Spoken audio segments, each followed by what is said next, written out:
အားလုံးပဲမင်္ဂလာပါရှင်ဖူပိုင်ရှက်ရှက်မှကြိုဆိုပါရစေ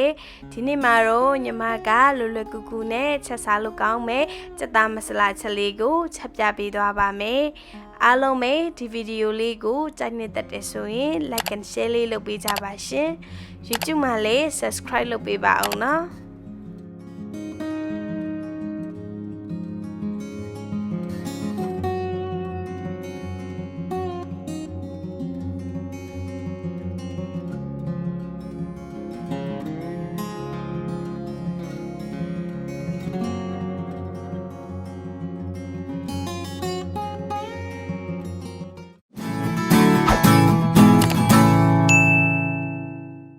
ပါဝင်ပစ္စည်းတွေအနေနဲ့စက်သား30သားညီမတော့စက်အမာသားကိုအသုံးပြုထားပါတယ်ဈေးသည်တွေခေါ်ဆိုရင်တော့စက်နီမာသားပါ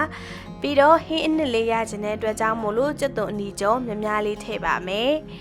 စက်သွန်ဖြူဂျင်းမုံမဆလာနဲ့ကရဝေးရွက်တို့ကိုအမွှေးနှံတာအနေနဲ့ထည့်ပါမယ်ပြီးတော့အရသာအတွက်ညီမအသားမုတ်တစ်စုံခွဲထည့်ပါမယ်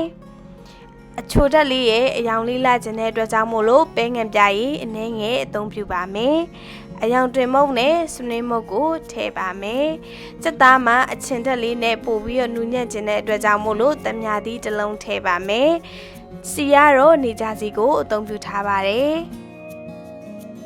ညီမတို့အလွယ်နည်းချက်မှာဖြစ်တဲ့အတွက်ကြောင့်မို့လို့စက်သားကိုလုံးပြီးတော့ချက်ပါမယ်ချက်မဲ့အိုးတွေကိုစက်သားနဲ့ပါဝင်ပစ္စည်းတွေကိုထည့်ပြီးတော့နက်နက်ဆက်ဆက်လေးနေပေးပါမယ်စက်သားကိုစုပ်ပြီးတော့နေပေးမယ်ဆိုရင်တော့အထဲတွေကိုအရသာပိုဝင်ပါမယ်နေလို့ပြရနဲ့ညီမတို့နိုင်ခွက်ခန့်နှထားပါမယ်